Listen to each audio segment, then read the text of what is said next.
ओम शांति। 9/12/2023 की। मीठे बच्चे, एक बाप के साथ सच्ची मोहब्बत हो तो बाप तुम्हें अपने साथ घर ले जाएंगे। एक बाप के साथ सच्ची मोहब्बत हो तो बाप तुम्हें अपने साथ घर ले जाएंगे, सब पापों से मुक्त कर देंगे, स्वर्ग का मालिक बना देंगे। कब? जब एक बाप के साथ सच्ची मोहब्बत हो। प्रश्न है, अपने आप को खुशी में रखने के लिए कौन सी मुख्य धारणा चाहिए? उत्तर है, खुशी में तभी रह सकते जब अपने आप से रूह रिहान करना आता हो, किसी भी चीज में आसक्ति ना हो, 2 रोटी पेट को मिले बस, ऐसी अनासक्त वृत्ति की धारणा हो तब हर्षित रहेंगे। ज्ञान का मनन कर स्वयं को हर्षित रखो। तुम कर्म योगी हो, कर्म करते, घर का काम करते, खाना आदि खाते भी बाप को याद करो, स्वदर्शन चक्र बुद्धि में घुमाते रहो तो बहुत खुशी रहेगी। गीत है, न वह हमसे जुदा होंगे। ओम शांति। मीठे मीठे बच्चों ने गीत सुना। यह है बच्चों की व आत्माओं की अपने परमपिता परमात्मा के साथ रूहानी मोहब्बत। यह रूहानी मोहब्बत सिर्फ तुम ब्राह्मण बच्चों की ही होती है।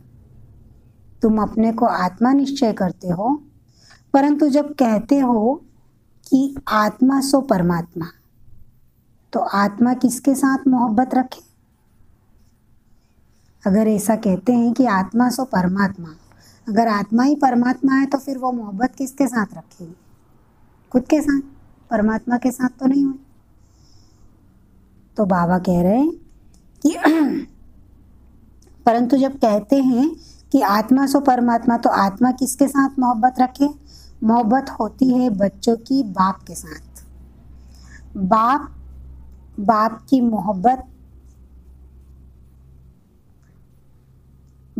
मोहब्बत नहीं होती। अभी तुम समझते हो हम आत्माएं अपने परम पिता परमात्मा के साथ मोहब्बत जोड़ रही हैं, मतलब अभी जोड़ रही हैं। यह मोहब्बत ही तुमको साथ ले जाती है। तुम रूहानी मोहब्बत बाप के साथ रखते हो तो तकलीफ भी सहन करनी पड़ती है ना। सारी दुनिया, घर के भांति आदि सब दुश्मन बन जाते हैं, है ना। जब हमारी भगवान से मोहब्बत होती है बाप से, तो सारी दुनिया भी और हमारे लौकिक परिवार के भांति भी दुश्मन बन जाते हैं। तो बच्चों को समझाया है कि पतित पावनी गंगा नहीं है, परंतु पावन होने के ख्याल से गंगा व जमुना के तट पर हरिद्वार काशी में जाकर बैठते हैं। मुख्य स्थान यह 2 हैं। कहते हैं, हे पतित पावनी गंगा। अब वह गंगा तो सुनती ही नहीं, सुनने वाला एक पतित पावन बाप ही है ना। वो जिसमें जिसकी जैसी भी श्रद्धा होती है उनके थ्रू उनको बाप ही देता है। अभी तुम उस बाप के सम्मुख बैठे हो, बाप बतला रहे हैं तुम पावन कैसे बनोगे। पानी की गंगा थोड़ी ही कहती है कि माँ में कम याद करने से तुम्हारे विकर्म विनाश होंगे, है ना। गंगा ने कभी ऐसे नहीं कहा। बाप कहते हैं, मैं प्रतिज्ञा कराता हूँ, अगर तुम मुझ बाप को याद करेंगे तो तुम्हारे विकर्म विनाश होंगे। ये गारंटी देते हैं। गंगा तो गारंटी दे ना सके। जैसे मनुष्य रावण को वर्ष वर्ष जलाते आए, परंतु रावण मरता ही नहीं है, वैसे गंगा में स्नान भी जन्म जन्मांतर करते आए हैं, परंतु पतित से पावन कोई बनते ही नहीं। फिर स्नान करने जाते रहते हैं। एक बार पावन बने तो फिर क्यों जाते हैं? अगर पावन बन ही गए तो फिर दोबारा जाने की जरूरत ही नहीं है। परंतु पतित से पावन कोई बनते ही नहीं। फिर स्नान करने जाते रहते हैं। एक बार पावन बने तो फिर क्यों जाते हैं स्नान करने? कितने मेले लगते हैं, उनको कोई आत्मा परमात्मा का संगम नहीं कहेंगे। भक्ति मार्ग में भी भीड़ लगती है मेले पर। अभी तुम बाप के साथ बुद्धि योग लगाते हो। तुम जानते हो हम आत्मा आशिक बनी है। आत्मा ही भगवान को याद करती है शरीर के द्वारा। बाप कहते हैं मैं भी इस शरीर द्वारा तुमको पढ़ा रहा हूँ, इसलिए हमेशा बाबा को याद करते रहो। बाबा कहने से स्वर्ग जरूर याद आएगा और अपना मुक्ति धाम घर भी याद आएगा। मुक्ति को निर्वाण धाम भी कहते हैं। यह है साकारी दुनिया। जब तक आत्मा यहाँ न आए तो साकारी दुनिया कैसे बढ़े? आत्माएं निराकारी दुनिया से आती हैं। मनुष्य सृष्टि बढ़ती जाती है। कोई समझते हैं नेचुरल बढ़ती रहती है। तुम जानते हो आत्मा यहाँ आती है, वृद्धि को पाती रहती हैं। बच्चों को मालूम हुआ है कि स्वीट होम शांति धाम है। शांति को बहुत लोग पसंद करते हैं। तुम जानते हो शांति धाम तो हमारा स्वीट गॉड फादरली होम है। भारतवासी विलायत से लौटते हैं तो कहते हैं हम अपने स्वीट होम भारत में जाते हैं, है ना, क्योंकि वो कहाँ चले गए? विदेश में, विलायत में। तो जब अपने स्वदेश को लौटते हैं तो कहेंगे हम अपने घर लौट आए, अपने स्वीट होम लौट आए। तो जहाँ जन्म लेते हैं वह देश प्यारा लगता है। कहते हैं हमको स्वीट होम भारत में ले चलो। अच्छा समझो, मर जाते हैं, आत्मा तो चली गई, फिर शरीर को यहाँ ले आकर खत्म करते हैं। कोई भी किसी ने विलायत में शरीर छोड़ा है, वो भारतवासी, तो उसको फिर खाली आत्मा तो निकल ही जाती है, शरीर को यहाँ लाकर फिर उसका सारा वो करते हैं, उसके सारे क्रियाक्रम करते हैं। तो बाबा कह रहे हैं कि आत्मा तो चली गई, फिर शरीर को यहाँ ले आकर खत्म करते हैं। समझते हैं भारत की मिट्टी भारत में ही जाए। नेहरू ने शरीर छोड़ा तो उनकी राख देखो कहाँ कहाँ ले गए, खेतों में गिराई। समझते हैं खेती अच्छी होगी, है ना, वो श्रेष्ठ आत्मा थी। तो परंतु हर चीज को वह कितना भी मान दे, पुरानी तो जरूर होनी है। कितनी तकलीफ सहन कर रहे हैं, बाप का पता नहीं है। तुम बाप को जानकर बाप से वर्षा ले रहे हो।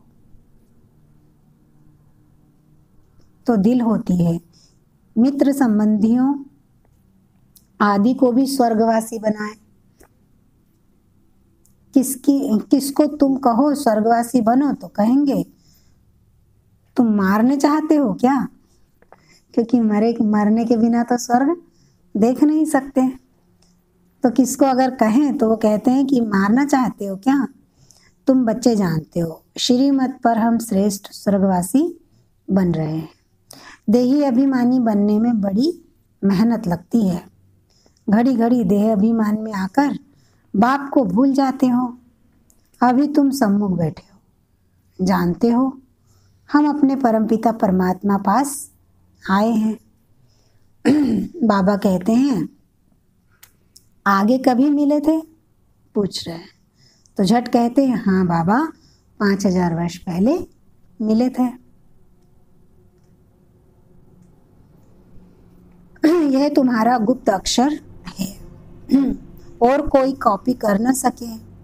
भल श्री कृष्ण का वेश धारण कर लेते हैं, कहते हैं हम आए हैं स्वर्ग की स्थापना करने। परंतु यह बात कि 5000 वर्ष पहले की 5000 वर्ष पहले भी स्वर्ग स्थापन किया था। यह कह न सके, है ना, कि 5000 वर्ष पहले भी स्वर्ग स्थापन किया था, यह कोई कह न सके। तुम ही कहते हो बाबा 5000 वर्ष पहले हम आपसे वर्षा लेने आए थे, आपने राजयोग सिखाया था। यह आत्मा कहती है इस शरीर द्वारा। अपने को आत्मा निश्चय कर और बाप को याद करना है। इससे सर्वव्यापी की बात ही नहीं। यह भी नहीं समझते कि ब्रह्मा जरूर साकार में होना चाहिए, जिस द्वारा परमपिता परमात्मा सृष्टि रचते हैं। पतित पावन बाप आकर सो देवी देवता पावन बनाते हैं। बाप ही स्वर्ग का रचयिता है, तो जरूर स्वर्ग में मनुष्य चाहिए। बाबा आकर तुम्हें स्वर्ग का द्वार बताते हैं।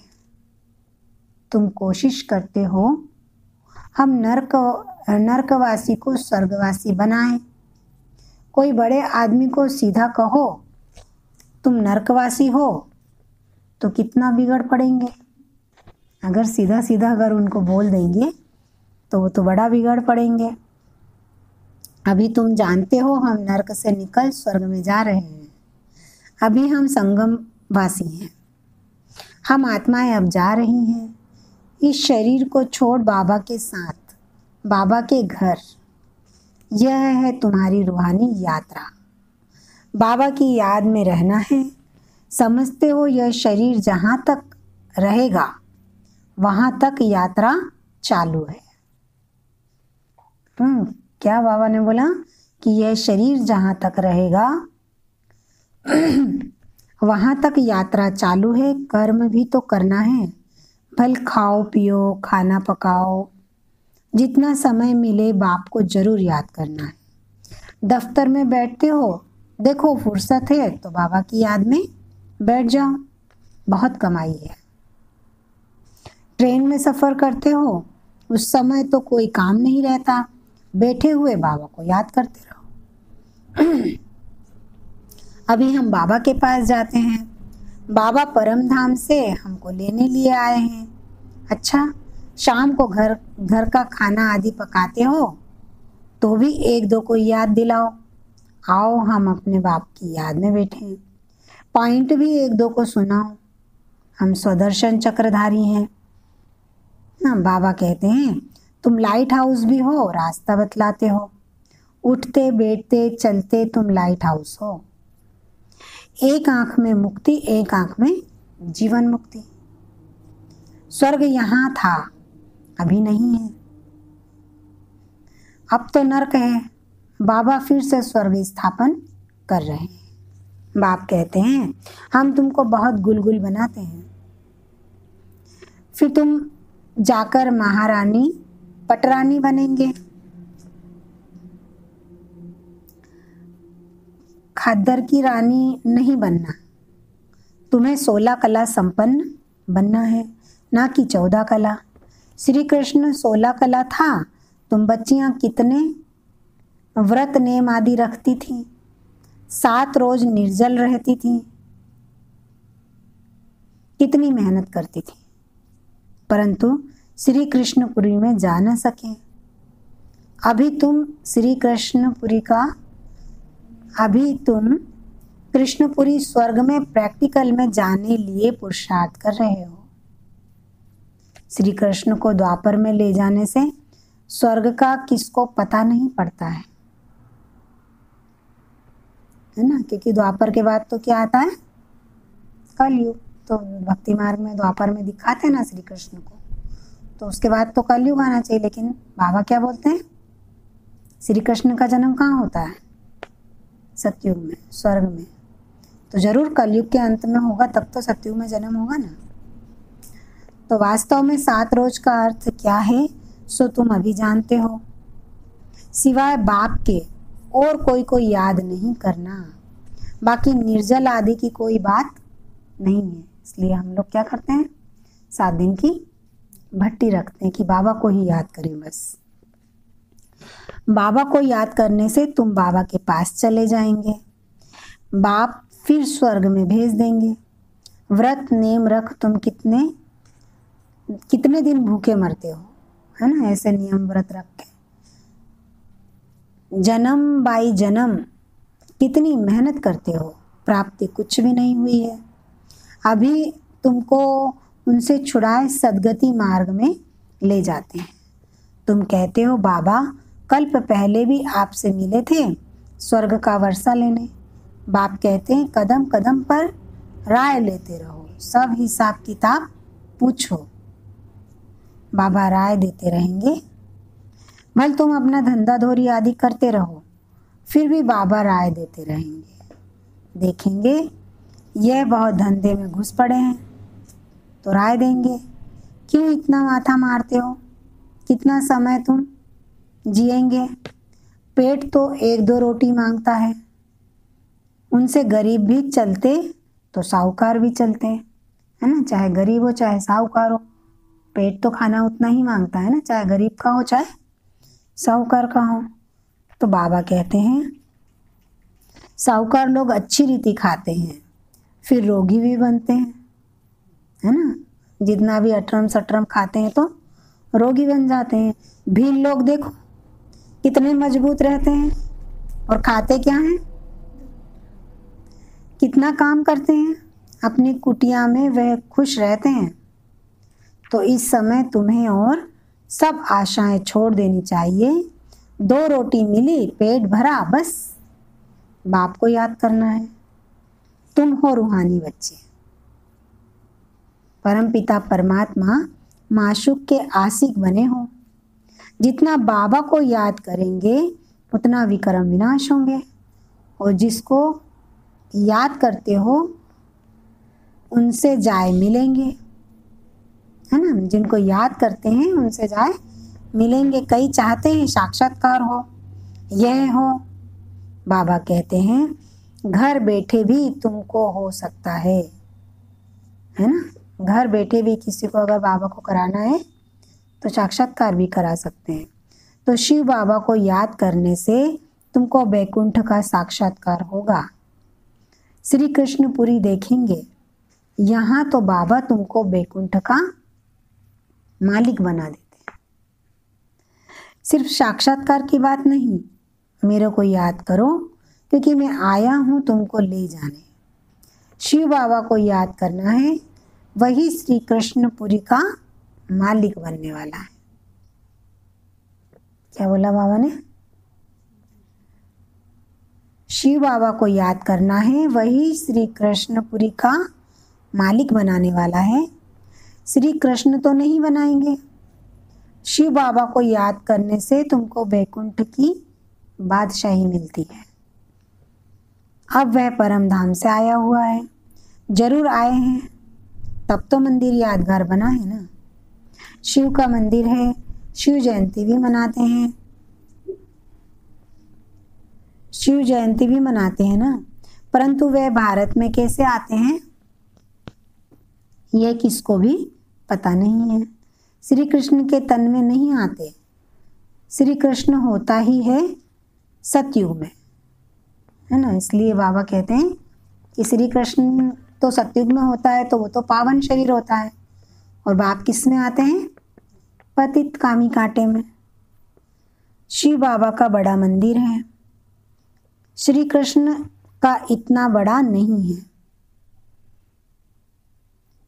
सोमनाथ का मंदिर कितना बड़ा है, श्री कृष्ण के मंदिर में राधे कृष्ण को बहुत गहने दिखाते हैं, शिव के मंदिर में कभी गहने नहीं देखेंगे। अब वह शिव बाबा तो बड़े महलों में रहता नहीं, रहता है श्री कृष्ण, है ना। शिव बाबा तो कहाँ रहता है? कई लाशों के बीच में, कहाँ? कैलाश पर्वत पर। और श्री कृष्ण कहाँ रहते हैं? महलों में। बाबा कहते हैं मैं महलों में रहता ही नहीं हूँ, परंतु भक्ति मार्ग में कितना बड़ा आलीशान हीरे जवाहरों का मंदिर बनाया है ना। कौन सा? मंदिर यादगार है सोमनाथ का। जिनको शिव बाबा द्वारा स्वर्ग का वर्षा मिला है, उन्होंने उनका मंदिर इतना ऊंच बनाया है। इसलिए बाबा कहते हैं ना, किसने बनाया है मंदिर? राजा विक्रमादित्य ने। तो उन्होंने उनकी भक्ति भी की है, पूजा भी की है। तो बाबा कहते हैं तो उन्होंने उनका इतना ऊंचा मंदिर बनाया है, यादगार के लिए कितना बड़ा मंदिर बनाया है। तो वह खुद कितने न साहूकार होंगे, है ना, जिन्होंने इतना बड़ा भव्य मंदिर बनाया। तो मंदिर बहुत अच्छा बनाते हैं। बॉम्बे में बाबूरी नाथ में शिव का मंदिर है। लक्ष्मी नारायण का माधव बाग में है ना। वहाँ बॉम्बे में बाबूरी नाथ में शिव का मंदिर है, और लक्ष्मी नारायण का मंदिर कहाँ? माधव बाग में है। बाप कहते हैं हम तुमको स्वर्ग का मालिक बनाते हैं, तो भक्ति मार्ग में तुम कितना भारी मंदिर बनाते हो। और अभी देखो कैसे झोपड़ी में बैठा हूं। तुम्हारा भी नाम बाला होना है ना। अभी कहाँ बैठे?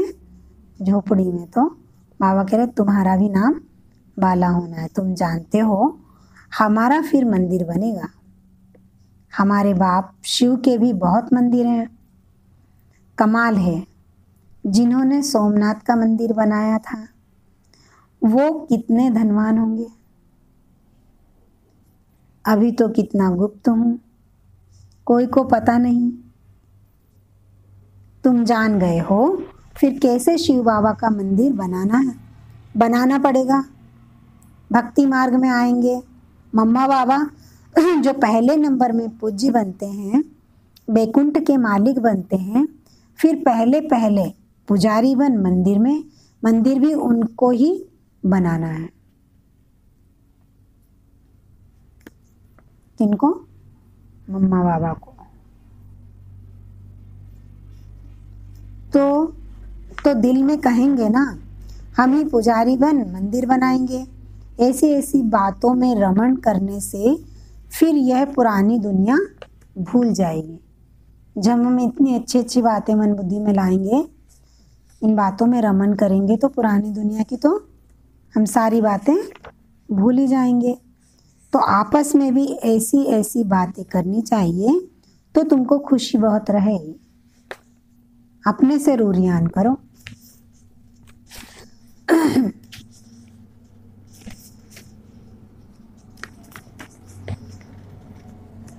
सुप्रीम रूह बैठ तुम्हारी रूह को रिझाते हैं, है ना। सुप्रीम रूह किसमें बैठ हमें रिझाती है?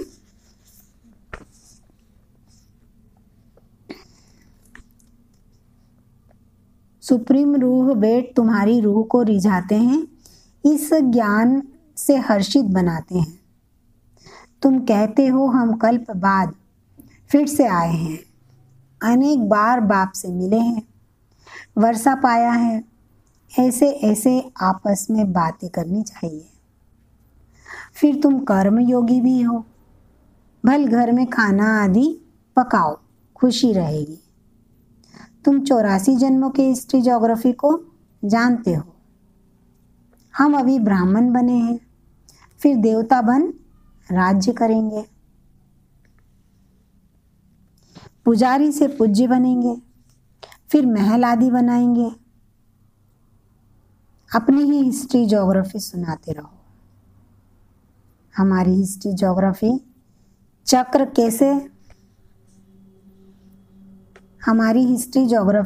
कैसे लगाती है, इसको ही स्वदर्शन चक्रधारी कहा जाता है।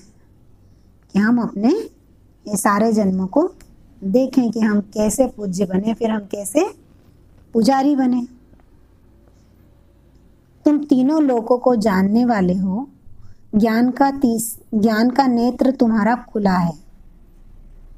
यह चक्र याद करने से तुमको बड़ी खुशी रहनी चाहिए। बाप को भी खुशी रहती है। अभी तुम सेवा में उपस्थित हो ना। अभी हम क्या हैं? सेवाधारी। सेवा में उपस्थित हैं। तुम सेवाधारियों के मंदिर फिर बाद में भक्ति मार्ग में बनेंगे। अभी मैं तुम बच्चों की सर्विस में आया हुआ हूं, तुमको स्वर्ग का पूरा वर्षा देने आया हूं। जितना जो पुरुषार्थ करेंगे उस अनुसार स्वर्ग के मालिक बनेंगे। सारा मदार है पुरुषार्थ पर। अच्छा, मीठे मीठे सिके लधे बच्चों प्रत माता पिता बाप दादा का याद प्यार और गुड मॉर्निंग। रूहानी बाप की रूहानी बच्चों को नमस्ते।